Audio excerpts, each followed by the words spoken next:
Hi guys. So today I'm participating in another tag, and this is the deck that tag, and this is from Simon of Hermit's Cave. I like tags, but it's difficult for me to participate in them because I'm so new in my tarot journey, and I joined TarotTube, so it doesn't compare to, even though I have a lot of decks in a very small time, it doesn't compare to people's 20-year journeys or 10-year journeys or even 5-year journeys. So I have to really think about the tags and how I'm going to take part in them. But Simon was so open, and in his original video, which I will have in the link below, he spoke about how you could use this in your own way. You could do it quick fire. You could think about it. I obviously thought about it for 3 days, and yeah, and then I have, I think, my decks.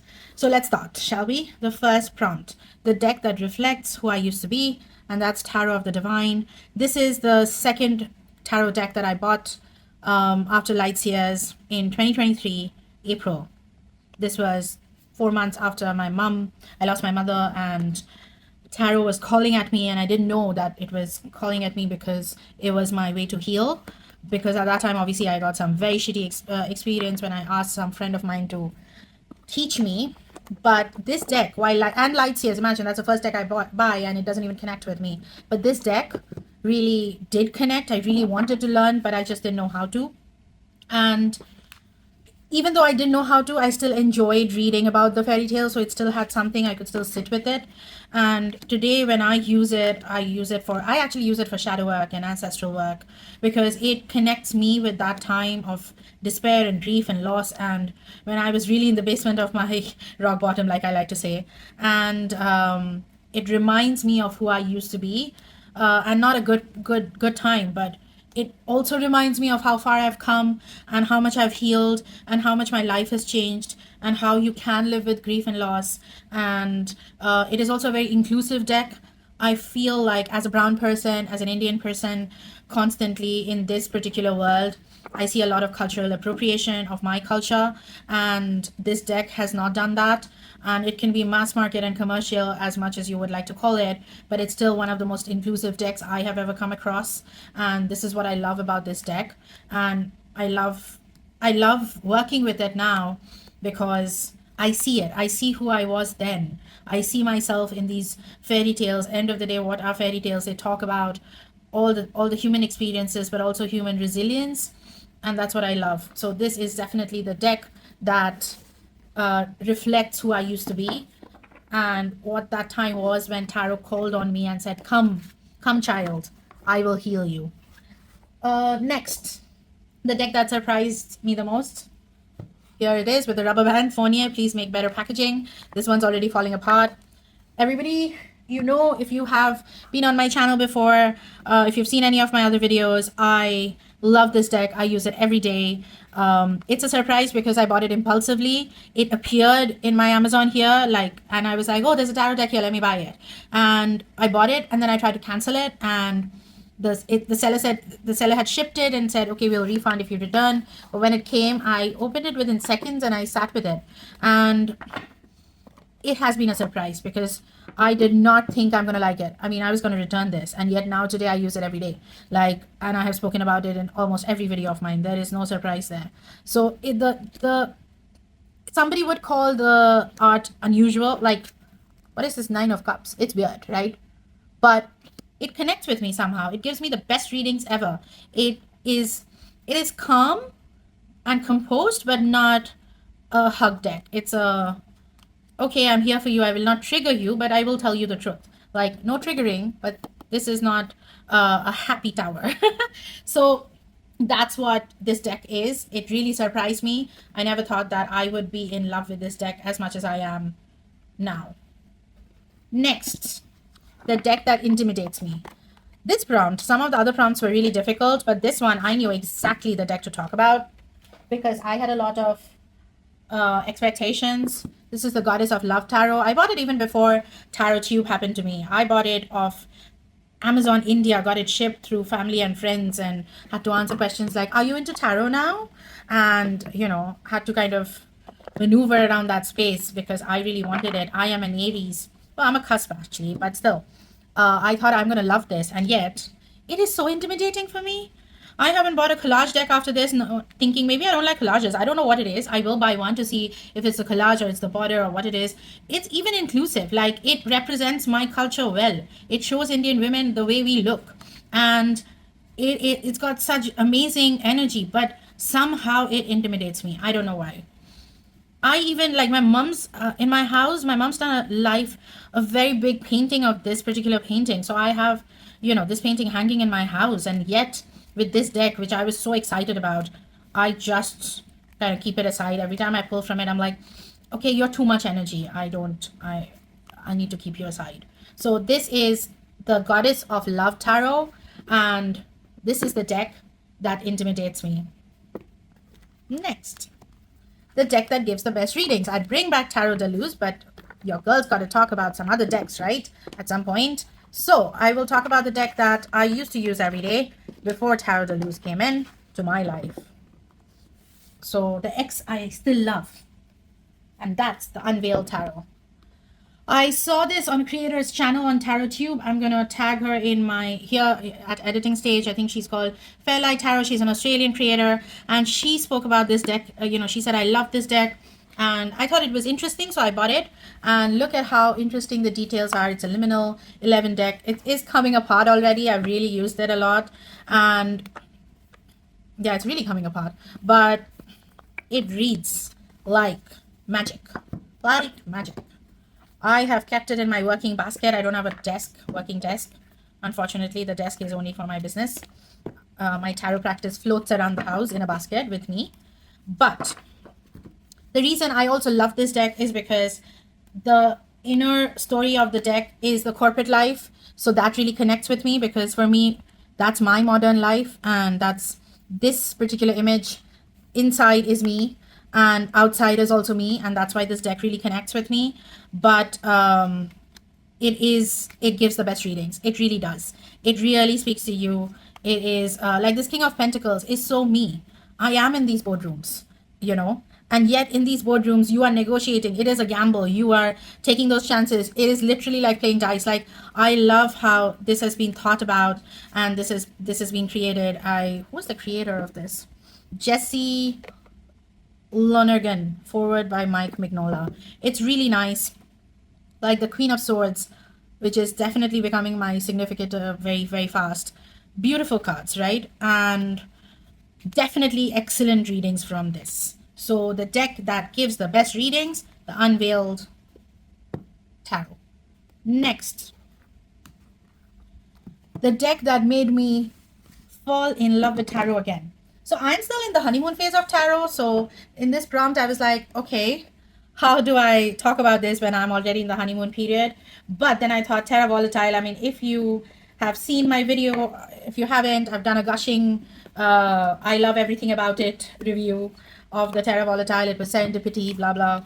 But it really made me fall in love with tarot all over again, if that's possible, in the honeymoon period of a particular season of your life, because it is just such a gorgeous deck. It has to feature here as the deck that made me fall in love with tarot again.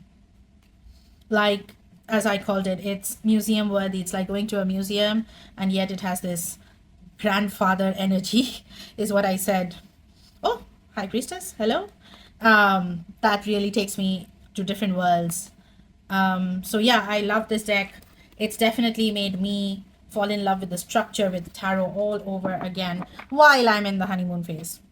It's like saying you're in the honeymoon phase and you thought you couldn't love it anymore, but then something makes you love it even more and look at it in with different eyes. That's exactly what this deck has done for me. Next prompt. The deck I wish more people talked about. Okay, so for this I have the Creative Consciousness Healing. I bought it. I did see actually Lisa Pappas talking about it, and I'm not even going to try to introduce her because everybody knows her. But this deck, I really wish people spoke about it a lot more. It is a very nice deck. Like here, even the guidebook, and I'm an intuitive reader. I'm not really into guidebooks, but here the guidebook is also very nice. My decks are never in order, but it's cute. But the message is very deep. And I love that because, a lot of decks can be cute, but like this one says nurture, but it says giving yourself love, care, and encouragement. Or this one's water, experiencing the healing power of water. Allow, accepting old parts of you. So I love how this deck is so deep. And, you know, ever since I think humans made the wheel, everything has been talked about enough number of times. I'm sure there are like lots of videos on this on YouTube, but I still think people need to talk about it more. This deck, I draw from it like my daily altar draw. And it just so happened the month that I was drawing from it, at the end of the day, something would happen that would make me go back to that card and go like, oh my God, this was exactly what the card was talking about. So it's also very magical is what I would say. That's prompt number, whatever, I've not numbered them here, but this one's the, I wish more people spoke about it. Oh yeah, I wanted to show you guys the guidebook of this. This was actually in my first video of hug decks. So it has the key concepts. It has what it means. It also has a creative visualization, and it has a journal prompt. So it's really nice. It's black and white, but I love the amount of information that the guidebook gives, and I love big cards. So this is a really nice deck that more people should get into.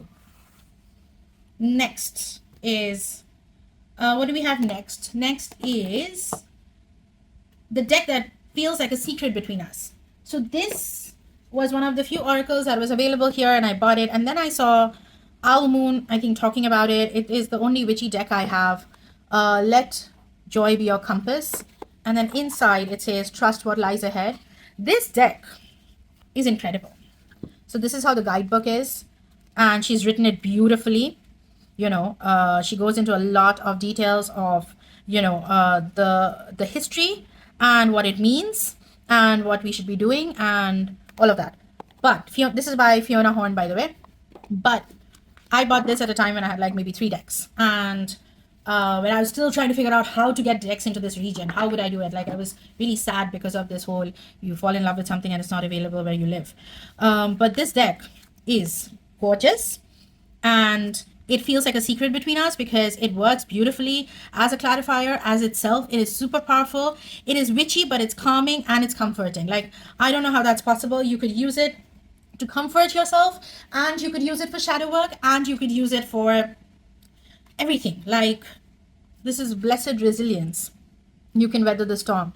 And it's an incredible clarifier. Like, and by itself, like, this was going to be in my, I wish more people spoke about it, but I had to also talk about creative consciousness. It's difficult to fit in all the decks, right?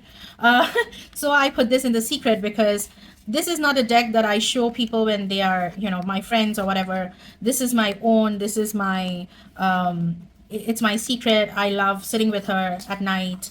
That's when I do most of my tarot readings, and I love her speaking to me.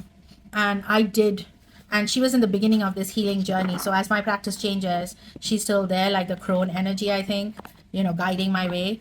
That's the Lost Oracle, my secret. Next, the deck that defines my tarot practice right now. So this is called the Prairie Majesty Oracle. You guys all know of it. But the reason why this defines is because in the beginning, tarot was a very healing practice for me. And now I think the practice is changing to a more, I mean, I would still ask questions sometimes, but mostly it's energetic readings. And a deck like this really helps do energetic readings, and I'll show you how. So if like my afternoon breaks are usually spent with this, I pull a card from here, and then, well, right now it's not easy to show, but let me shuffle in the, I'm just shuffling. Okay. So let's say, how am I the light in darkness? And I'd fan this out and I'd pull a card on what to embrace, to radiate. Can you guys see it? Is it within frame? Yeah, okay. And then I'd draw another card to how do I radiate, or how do I and what to leave behind to get to, you know, how I become the light in darkness. So it just works in a way of, or I could do just one card reading. So it's really, it's this deck stands for these energetic readings. It's really good for energetic readings. how to reclaim structures in my life, right? And then I have the Emperor, and that makes sense because that is literally what I did. Like a very big part of my business was taking the reins back from how I was letting it flow and taking it back like an emperor and putting in structure and telling people, and really cracking the whip on systems that had gone out of sync. And I reclaimed my way into my business. So that is how this works, right? For me, trust. How am I honoring? Wheel of Fortune. Brilliant, right? Because I trust the karmic cycles. I believe that it is not something I can retrofit. It is something that will happen. And, it's a cycle that is ending and starting and all of that. So I love how this stands for my tarot practice right now, my energetic practice right now. So it looks like a cutesy deck, but it is really, really good for energetic readings. That is, what is the next prompt? The deck that pulls me out of a rut. For this, I have a cloth bag. And this cloth bag has my favorite cutesy deck. That's the Everyday Witch Tarot. I have to use this, or the Cosmic Slumber, but I had to talk about this because if I am feeling anxious or I'm feeling, I don't know, too much, too practical, too whatever, this is my little deck that makes me feel like everything's right in the world. It is such a nice deck. And this really pulls me out of a rut all the time.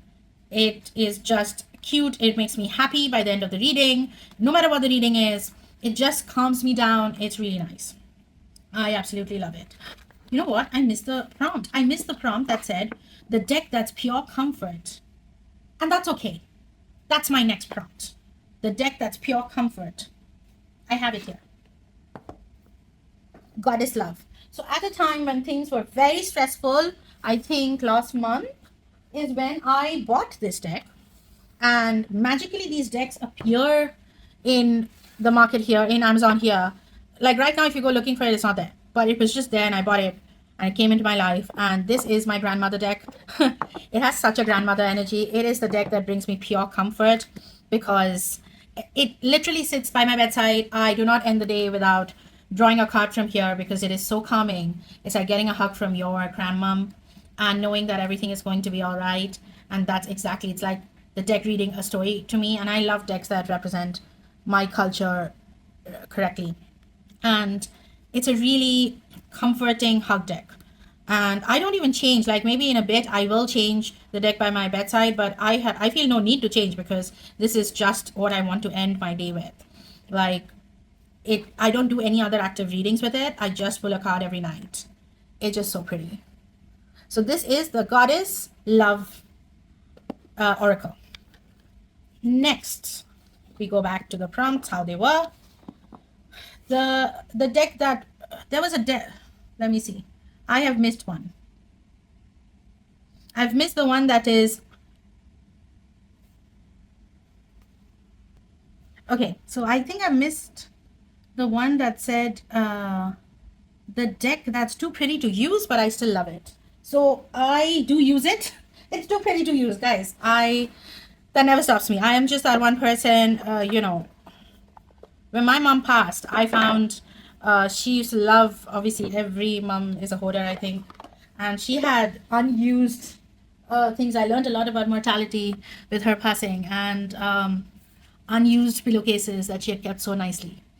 And I don't think she was ever going to use it. But I'm just that person that it could be really pretty, but I'd still use it, but be a little more careful with it. And the Reclaim Oracle, so my first indie deck, is that deck for me. It is so pretty. And it's such a beautiful work by Little Darkness. I think she's working on a new deck and I can't wait for it. I have a tarot deck, the Lilyford Tarot too, which is also very pretty. But this one has this gorgeous cardstock. So I try to be really careful with it. And I think that it is so pretty, and it's not just pretty, it is also there's so much of depth in it. And this is why I try to be careful. I use it all the time, but I'd like wash my hands before I use it. That kind. Wash and dry my hands. And try my best not to use it a lot because I really, really want to preserve it.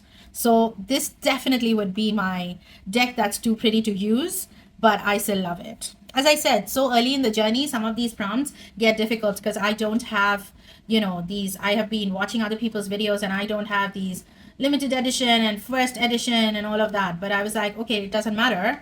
What do I have that is so pretty that I am careful with it, and that I treat it like a China doll, you know? And it's this one, definitely. I definitely treat it like a bone china set, the kind that as a child your mother would be not letting you touch.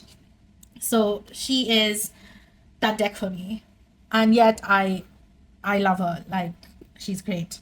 So we go back to love how my neurodivergence went all over the prompts, went back, went here, went there, but now we're back onto it. My brain can do something 5 prompts, sure, 12 prompts, and my brain's like, let's have a party in between. I did the deck that pulls me out of a rut, that's the Everyday Witch, and then finally, actually, the last deck is the deck that waits for me patiently, and that's the Herbcrafter's Tarot. I really like this deck. It's really nice. I wish I could work with it. Therefore, I keep it close by.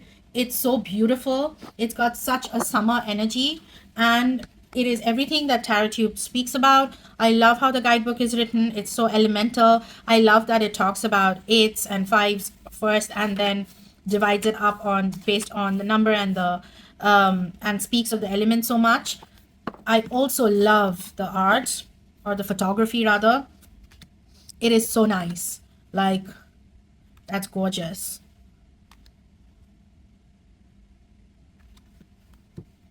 And every time I do a reading with this, I'm not going to say that the reading doesn't hit home or anything like that. But it's not an aha, or it's not a, I want to keep reading with you. It's not that. It's, I keep going, okay, yeah, okay, great, let's move on. You know, I just somehow can't seem to bond with this deck, and I've been trying. I've been really nice to her. I've kept her next to me. I have kept her at a place where I can see her all the time, so that it's not out of sight, out of mind. And yet somehow I feel like I'm failing her and me for not having worked with her. I'm really trying to bond with her, and I feel like she tries to bond with me too, but I just can't seem to get it. And that's fine, because we may not be fast friends, but we may be long-term friends. We will see how it goes. Considering I cannot rehome any decks, obviously, I mean, I'm too early in my journey to rehome anyway. I wouldn't rehome her. You know, that's the thing. I wouldn't. I'm also patiently waiting to work with her. I ensure that I do at least one reading with her once in a while to see if I'm feeling the magic. But unfortunately, I don't.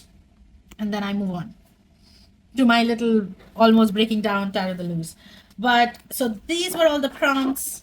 These were all the decks. I will link the decks below in my caption. Yeah.